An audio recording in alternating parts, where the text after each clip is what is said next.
We're in the back seat of my Model 3, and I saw a video of someone fixing the rattle in their back seat. And I think I have this same problem. My goal is to fix the rattle without tearing the whole car apart.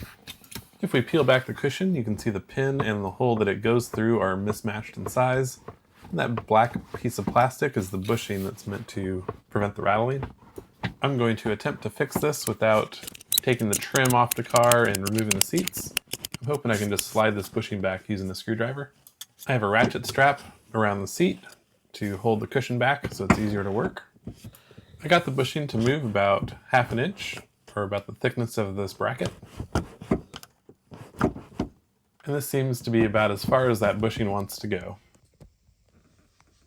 If we look at the end of the steel pin, you can see that there's a groove where the plastic bushing clicks into place, and it looks like the bushing's fully seated. With the bushing in place, there is still some movement, but it's not that metallic squeaky sound. It's definitely a huge improvement. Once the seat's locked in, it doesn't move at all. This was a pretty simple fix, just by sliding that bushing over with a screwdriver.